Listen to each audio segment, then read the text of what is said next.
नमः शिवाय। भोलेनाथ, कच्छ के लिए चिंतित न होना। वो शुक्राचार्य के पुत्र का गौरव प्राप्त कर इनके उदर में सुरक्षित निवास कर रहा है। ओम नमः शिवाय। ओम नमः शिवाय। ओम नमः। नारायण नारायण। भोलेनाथ, ये संभव कैसे हुआ? वैसे ही नारद, जैसे तुम्हारा जन्म ब्रह्मा जी के मन तथा इच्छा से संभव। नारायण नारायण। देवगुरु बृहस्पति, चिंतित न हो मित्र। आपका पुत्र मेरे लिए अपने पुत्र से अधिक है। भगवान भोलेनाथ के सम्मुख हमने जिस मित्रता की सौगंध ली है, मैं उसे अपने प्राण देकर भी निभाऊंगा। मित्र शुक्राचार्य,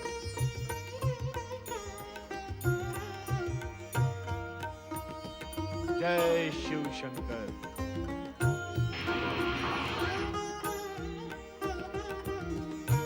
हे शिव शंकर, आपकी कृपा से मेरी चिंता दूर हुई। अब यह सूचना देवी तारा तक पहुंचानी है। मुझे आज्ञा दे प्रभु। देवादिदेव, कच्छ को दैत्य गुरु शुक्राचार्य के उदर में पुनर्जीवित कर आपने उन्हें कैसी दुविधा में डाल दिया है? भोलेनाथ, अब कच्छ उनके उदर से बाहर कैसे आएगा?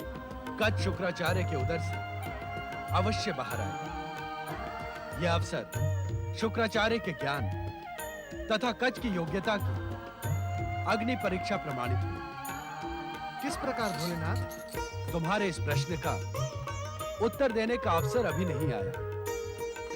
अभी तो तुम इतना समझ लो कि हम स्वयं ये जानने के इच्छुक हैं कि अग्नि के समान ऊपर उठने वाला मार्ग शुक्राचार्य मात्र हमें प्रसन्न करने के लिए कह रहे हैं अथवा वो स्वयं अग्नि के मार्ग का अनुसरण करें। मेरे लिए क्या आज्ञा है भोलेनाथ? शुक्राचार्य अब कार्य सिद्ध होने से पूर्व आश्रम नहीं लौटे। तुम उनके आश्रम जाकर जयंती और देवयानी के दुख का शमन करो। जो आज्ञा भोलेनाथ।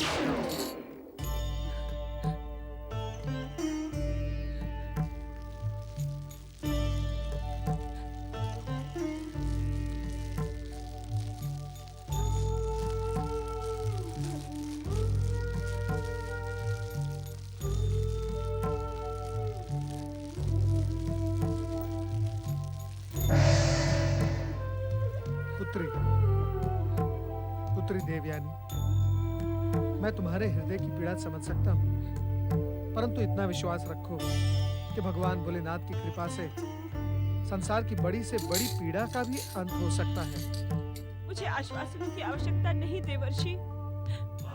मैं जानती हूँ कि कच्छ अब मुझे कभी प्राप्त नहीं होंगे, वो कभी नहीं लौटेंगे।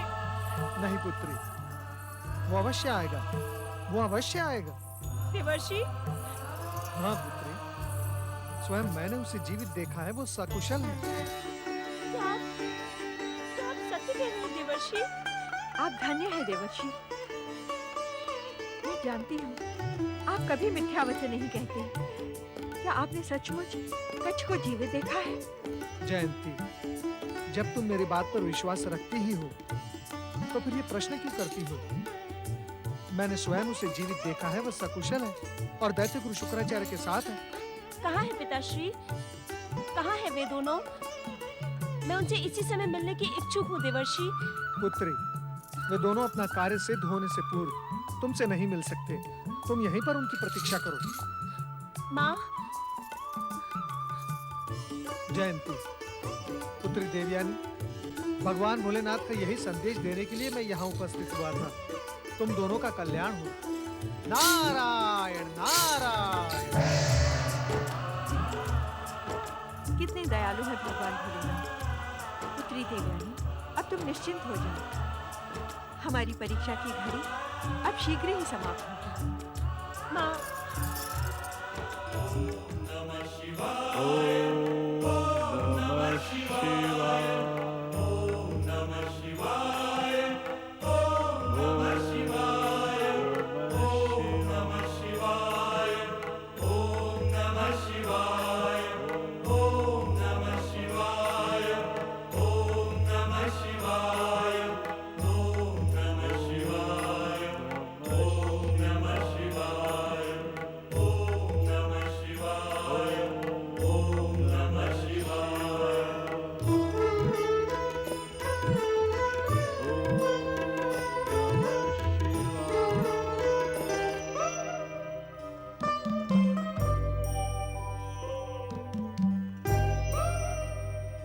शिष्य कच्छ, अब मैं तुम्हें मृत्यु संजीवनी विद्या प्रदान करूंगा।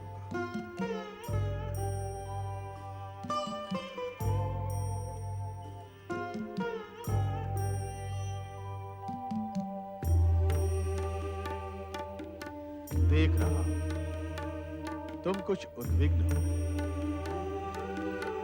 नहीं गुरुदेव, उद्विग्न नहीं हूं। मैं दुखी हूं, चिंतित हूं। तुम्हारी चिंता और दुख का कारण क्या है? क्षमा गुरुदेव, जिस दिन से मैं आपके संपर्क में आया हूं, आपको कष्ट के अतिरिक्त मैंने कुछ भी नहीं दिया। क्या ये एक शिष्य के लिए चिंता का विषय नहीं है? आप हंस रहे हैं गुरुदेव। हंसू नहीं तो और क्या करूं? अंततः मेरे संपर्क का रोग तुमको लग ही गया। संपर्क का रोग? हाँ, ये जो मैं की अनुभूति है ना, इसने शुक्राचार्य को बहुत दिनों तक स्वयं से दूर रखा। सोचता था विश्व मैत्री का कार्य करके मेरा मैं हम में परिवर्तित हो गया, किंतु नहीं। मैं कुछ समझा नहीं गुरुदेव। पुत्र कच्छ, मेरे शरीर के विकार, मेरा अहंकार तुम्हें शिष्य के रूप में पाकर संभवतः नष्ट हो गई थी, किंतु तुम्हें अपने बीच पाकर वो सब पुनः जागृत हो गए। ये दोष तुम्हारा नहीं है कच्छ, मेरे विकारों का है, मेरे अहंकार का है। क्षमा गुरुदेव, मैं अभी भी कुछ नहीं समझा। अरे, तुम मुझे दुख अथवा कष्ट पहुंचाने वाले कौन होते हो कच्छ? गुरुदेव, कच्छ, हम, तुम सब के सब निमित्त मात्र हैं। भोलेनाथ की बिछाई बिसात पर एक कौड़ी से अधिक मूल्य नहीं है हमारा। वो अपनी इच्छा से दुख सुख के सागर में डुबकी लगवाते हैं हमसे, और हम उसे अपनी उपलब्धि मानते हैं। क्षमा गुरुदेव, क्षमा। मैंने कहा ना कच्छ, दोष तुम्हारा नहीं है, मेरा है। मैं हूं ही ऐसा। जीवन भर दैत्य गुरु होने के अहंकार में मैं सारे जगत को युदाग्नि में जलाता रहा। अब तुम आए तो तुम्हें भी कुछ न देकर विकार और अहंकार ही दे पाया। नहीं गुरुदेव, मैंने अपने जीवन में आप जैसा दृढ़ निश्चयी व्यक्ति नहीं देखा। मेरे सम्मुख मेरी प्रशंसा मत करो कच्छ, ये मेरे अहंकार को संतुष्टि पहुंचाता है। किंतु आपने तो स्वयं कहा है कि हम सब भोलेनाथ की बिछाई विसात पर कौड़ी भर। संभवतः आपका युद्धाग्नि को प्रज्वलित करना शिवलीला रही हो। नहीं पुत्र, नहीं। भोलेनाथ अमंगल को कभी प्रोत्साहन नहीं देते। युद्ध उन्हें कभी प्रिय नहीं, किंतु प्राणियों का अहंकार जब उनकी सत्ता को चुनौती देने लगता है, तब वो उनकी मुक्ति का कारण भी अपनी बिसात पर बिछा देते हैं। गुरुदेव, त्रुटि मुझसे हुई है। मुझ जैसा अभागा, अज्ञानी, आप जैसे महान सिद्ध पुरुष से कुछ प्राप्त न कर सका, दोष मेरा है। तुमने वही ग्रहण किया कच्छ जो मेरे पास था, किंतु अब मैं संकल्प लेकर कहता हूं कि विश्व मैत्री के मार्ग में आने वाले हर कांटे को मैं शिव शंकर के आशीर्वाद से सदा सदा के लिए नष्ट कर दूंगा। आप धन्य हैं गुरुदेव, आप धन्य हैं। अपने विकारों के नाश के लिए मैं तुम्हें अपने उदर में ही मृत्यु संजीवनी विद्या प्रदान करूंगा। जो आज्ञा गुरुदेव।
दैत्य गुरु का आकाश निगल गया, पृथ्वी हिल गई, अथवा तुम सब अपने कर्तव्य से विमुख हो गए हो।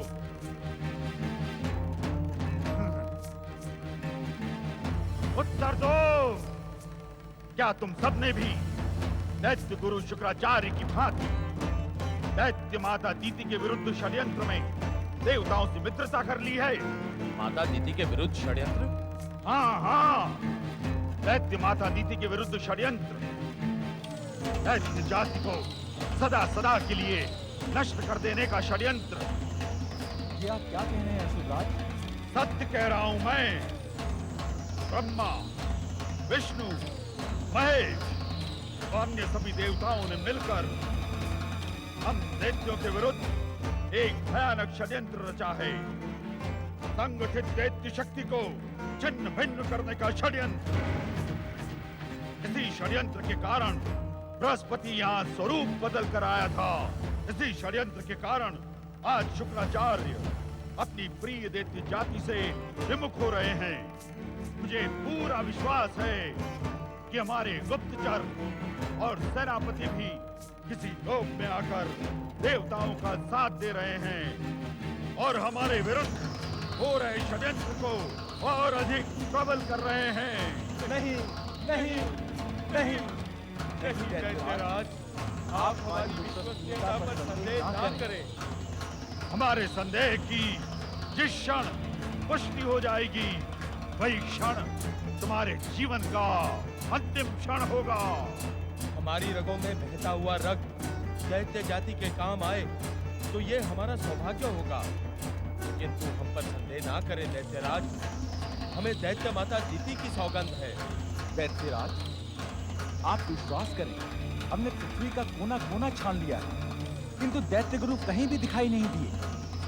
अनेक वरदानी शक्तियों के स्वामी दैत्य गुरु जब तक स्वयं अपनी इच्छा से प्रकट नहीं होते, तब तक हमें यही प्रतीक्षा करनी होगी। नहीं, दैत्यों का स्वभाव प्रतीक्षा का नहीं, उत्तेजना का होता है। पृथ्वी की छाती चीर डालो, आकाश के टुकड़े टुकड़े कर दो, किंतु किसी भी मूल्य पर दैत्य गुरु शुक्राचार्य को हमारे सामने प्रस्तुत करो। जाओ। जो आज्ञा दैत्यराज।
आपने इस भक्त की लाज रख ली।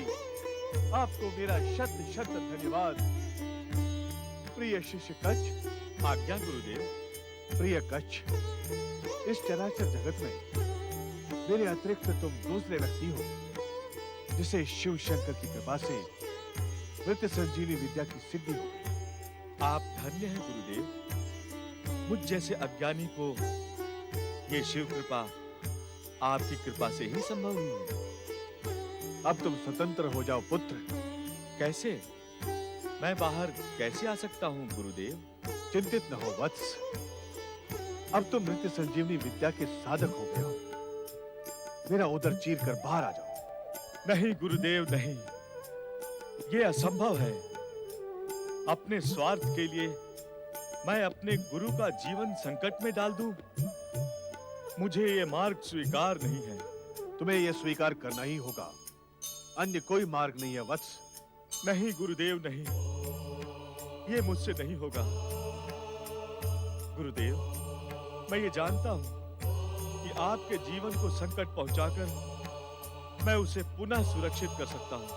ये जानकर भी तुम्हारी उद्विग्नता का कारण क्या है? मैं एक क्षण के लिए भी आपको कष्ट नहीं पहुंचा सकता। और यदि ये तुम्हारे गुरु की आज्ञा हो तो? कच्छ, तुम वास्तव में बृहस्पति के पुत्र कहलाने योग्य हो। गुरु के प्रति तुम्हारा समर्पण अविस्मरणीय है। किंतु मैंने भोलेनाथ को वचन दिया है कि कठिन से कठिन परिस्थिति में भी मेरा मार्ग अग्नि के समान ऊर्ध्वगामी होगा। ये तुम्हारी परीक्षा भी है वत्स। बहुत कठिन परीक्षा है ये। तुम इसे गुरु दक्षिणा भी मान सकते हो। गुरु का जीवन संकट में डालने की गुरु दक्षिणा? मेरा सर्वस्व कांप रहा है गुरुदेव, हृदय शिथिल हो रहा है। कच्छ, मूर्खतापूर्ण बात मत करो। साहस करो और बाहर चले आओ। तुम्हें हमारी बात पर विश्वास नहीं? आपकी बात पर विश्वास ना करने का तो प्रश्न ही नहीं उठता गुरुदेव। तो अपने आप पर भी विश्वास करो। हमारा उदर विदीर्ण करके तुम कोई पाप नहीं करोगे। बाहर आकर मृत्यु संजीवनी के प्रयोग से मुझे जीवित कर देना। यह तुम्हारी गुरु दक्षिणा भी है और हमारी आज्ञा। बाहर आओ कच्छ, बाहर आओ, बाहर आओ कच्छ, बाहर आओ। ओम नमः शिवाय।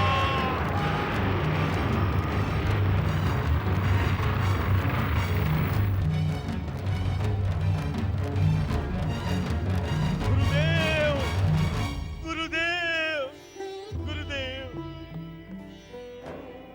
उस स्वार्थ के लिए आपने अपना जीवन बलिदान कर दिया। आपकी मृत्यु के लिए मैं निमित्त बना। मैं दोषी हूँ, मैं दोषी हूँ। आने वाली पीढ़ी भविष्य में मुझे कभी क्षमा नहीं करेगी। मेरा नाम कृतज्ञता की उपमा बन जाएगा।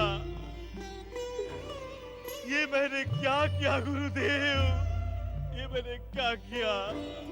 तुम्हें हमारी बात पर विश्वास नहीं?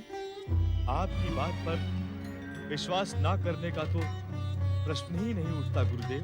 तो अपने आप पर भी विश्वास करो। हमारा उदर विदीर्ण करके तुम कोई पाप नहीं करोगे। बाहर आकर मृत्यु संजीवनी के प्रयोग से मुझे जीवित कर देना। ये तुम्हारी गुरु दक्षिणा भी है और हमारी आज्ञा। और हमारी आज्ञा, और हमारी आज्ञा, और हमारी आज्ञा, और हमारी आज्ञा।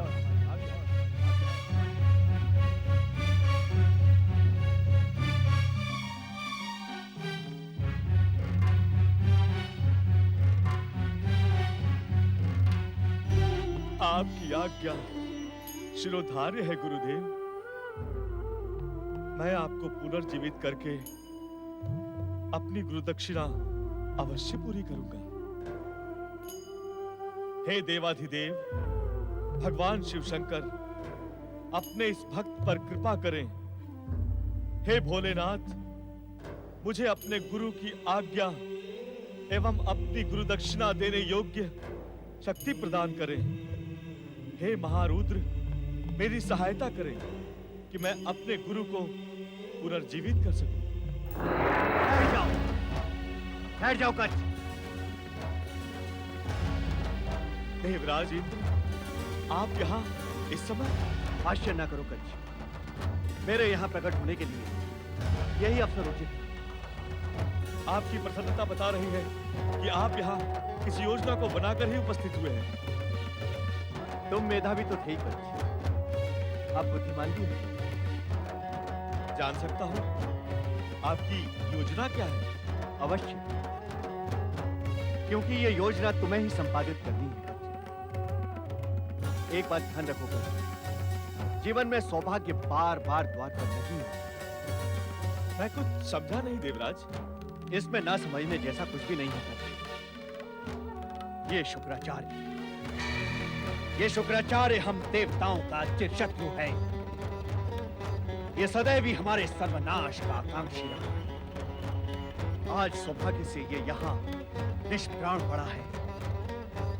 इसके मृत शरीर को यहीं पड़ा रहने दो, जिससे हम देवताओं के मार्ग का सबसे बड़ा कांटा सदा सदा के लिए समाप्त हो जाए।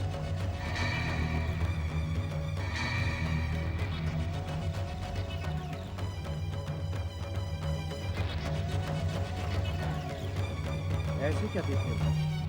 देख रहा हूं देवराज, इंद्र जैसे राजनीति के सर्वोच्च शिखर पर बैठे व्यक्ति का स्वार्थ कितनी गहरी खाई में जीवित रहता है। देवराज, आप स्वार्थी हैं, ये मैंने सुना था, किंतु देख आज पहली बार रहा हूं। आपके भीतर तनिक भी लज्जा नहीं। अरे ये व्यक्ति, ये दैत्य गुरु शुक्राचार्य आपकी पुत्री का पति था। मैं इस संबंध को स्वीकार नहीं करता। ये भाषा आप नहीं, आपकी घृणित स्वार्थी राजनीति बोली, क्योंकि स्वार्थ की दृष्टि में निज हित सिद्ध करना सबसे बड़ा कार्य है। सशंकित ना हो बृहस्पति, सशंकित ना हो। ये मेरे निजी हित की पूर्ति नहीं है, अपितु देवताओं की मातृभूमि की सुरक्षा एवं स्वतंत्रता की स्थायी पूर्ति। आपके मुख पर मातृभूमि शब्द अच्छा नहीं लगता। अरे आप क्या जानो मातृभूमि की परिभाषा? क्यों? तो क्या स्वर्ग की पवित्र भूमि तुम्हारी और मेरी मातृभूमि नहीं? देवराज, इस संपूर्ण ब्रह्मांड की हर खंड के अलग अलग माता नहीं है, एक ही माता है, जगत माता पार्वती। एक ही पिता है, देवाधिदेव शिव शंकर। जीव मात्र से प्रेम करो, विश्व बंधुत्व के मूल मंत्रों को समझो, तब तुम्हें इस कुटिल राजनीति की आवश्यकता नहीं पड़ेगी। आज अभी तक तो तुमसे मेरा निवेदन था, किंतु अब मेरी आज्ञा है कि शुक्राचार्य के मृत शरीर को इसी प्रकार छोड़ दो। मुझे आपकी बुद्धि पर तरस आ रहा है देवराज। क्या आप इतना भी नहीं जानते कि एक शिष्य अपने गुरु के अतिरिक्त किसी की भी आदेश सीमा में बंधा नहीं होता? हाँ, तो तुम हमारी आज्ञा का उल्लंघन करने के इच्छुक हो। कुछ विलंब से सही आप समझ तो गए।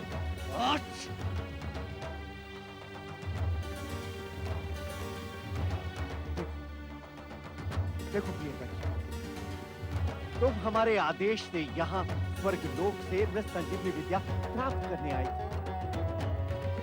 अब तुम्हारा कार्य पूर्ण हुआ। तुम्हारे लिए यहाँ एक क्षण भी ठहरना अनुचित है।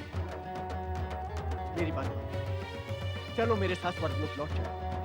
लौट चलूं और उस भविष्य की चिंता ना करूं जो बृहस्पति पुत्र कच्छ को गुरुद्रोही, गुरु का हत्यारा कहकर संबोधित करेगा? तुम भविष्य की चिंता ना करो। भविष्य वही कहेगा जो वर्तमान कह रहा है। क्या वर्तमान हमारे साथ है? क्या मेरी उपस्थिति इस बात का प्रमाण नहीं? आप वर्तमान तो दूर, व्यक्ति भी नहीं रहे देवराज।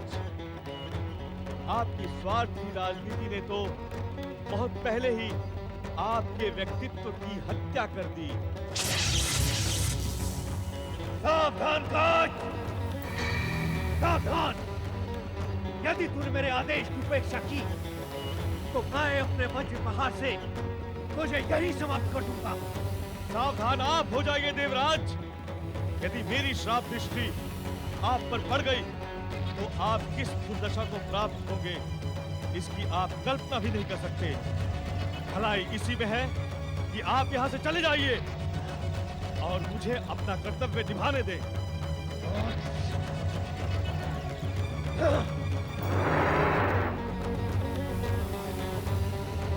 गुरुदेव, गुरुदेव, गुरुदेव, मैं आपको अवश्य जीवित करूंगा गुरुदेव।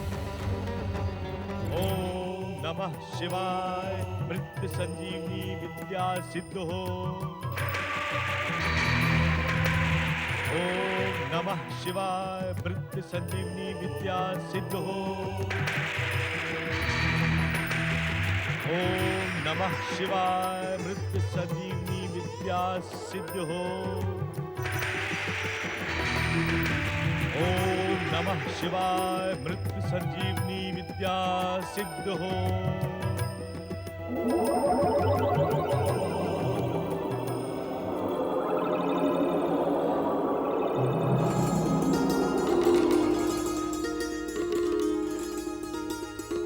गुरुदेव, गुरुदेव, गुरुदेव, गुरुदेव, ओम नमः शिवाय। गुरुदेव, जो उद्देश्य लेकर मैं स्वर्गलोक से आया था वो आपके आशीर्वाद से सिद्ध हुआ। मुझे मृत संजीवनी विद्या सिद्ध हो गई है। अब मैं किसी भी मृत व्यक्ति को जीवित कर सकता हूँ। प्रिय शिष्य कच, वत्स कच, ये सभी शिव इच्छा से संभव हुआ है। इसमें तुम्हारा योगदान भी कुछ कम नहीं है। मेरा योगदान?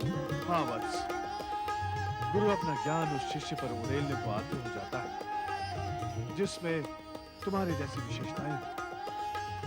वास्तविकता तो ये है कि तुम जैसा शिष्य पाकर मैं धन्य हो गया। आप महान हैं गुरुदेव। चलो आश्रम चलते हैं। जयंती और देवयानी हमें देखने के लिए विकल हो रही है। ओम नमः शिवाय। ओम नमः शिवाय। ओम नमः शिवाय। ओम नमः शिवाय। ओम नमः शिवाय। ओम नमः शिवाय। नमः शिवाय। ओम नमः शिवाय। नमः शिवाय।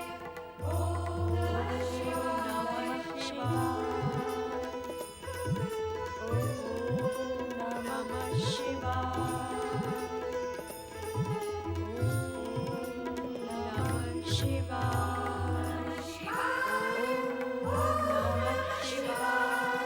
पुत्री देवयानी, कच कब तक तुम्हारी प्रतीक्षा में खड़ा रहेगा? अपनी साधना को विराम दो पुत्री। पुत्री, तुम्हारी तपस्या भगवान भोलेनाथ की कृपा से सफल हुई है। कच, कच,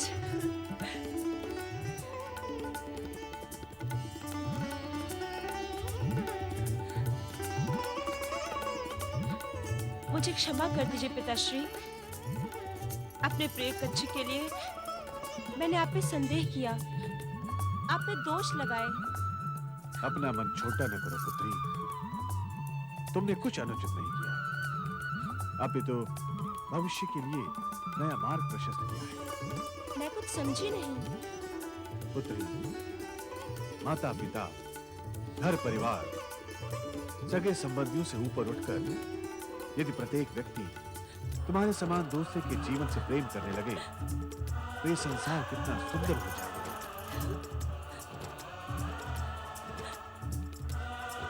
अपने संबंधों को तिलांजलि देकर तुमने कच्छ के लिए अपने माता पिता पर संदेह करके सर्वथा एक नवीन परंपरा का प्रारंभ किया,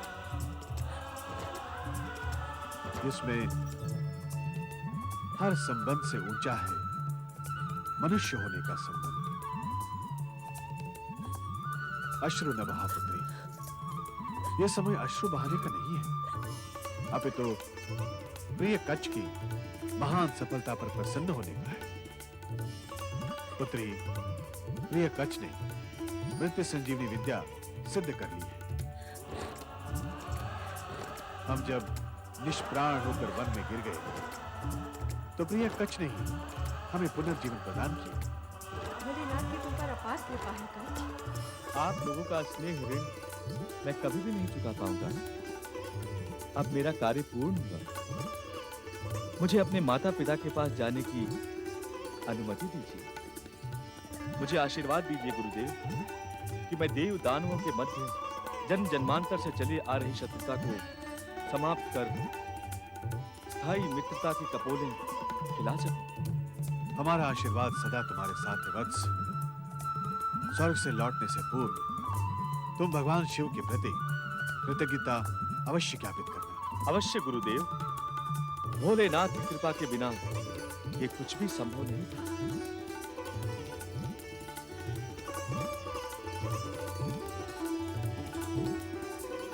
देवयानी, तुम्हारा स्नेह, तुम्हारा उपकार मैं कदापि नहीं भूला पाऊंगा।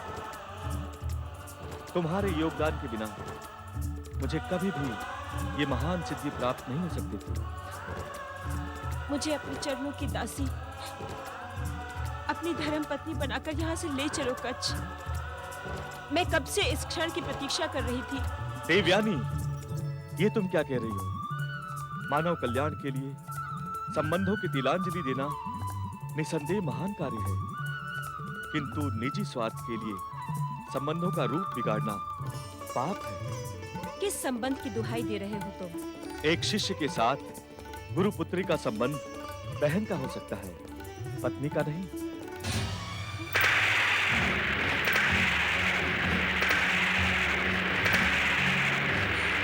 मेरी दृष्टि में तुम मेरी छोटी बहन हो।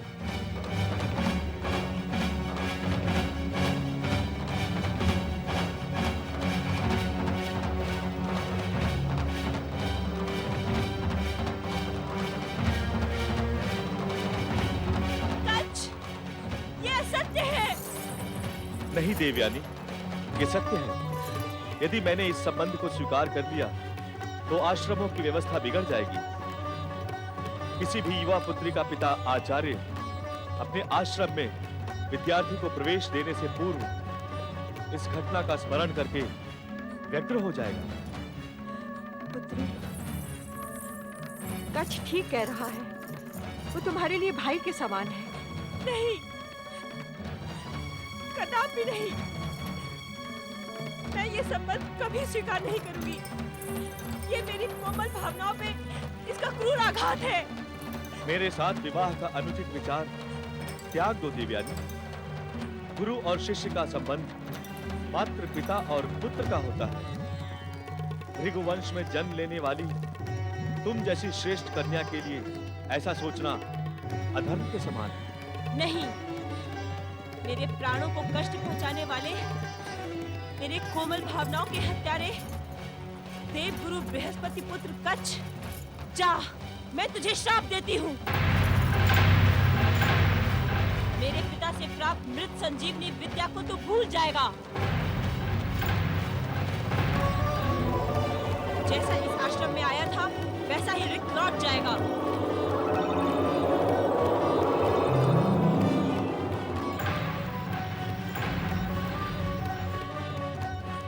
आपकी कृपा की स्मृति मेरे जीवन की धरोहर बनकर रहेगी।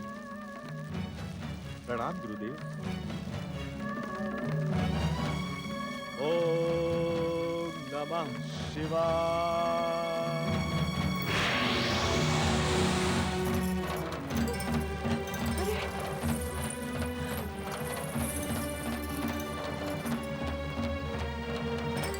हर हर महादेव, हर हर महादेव, हर हर महादेव, हर हर महादेव।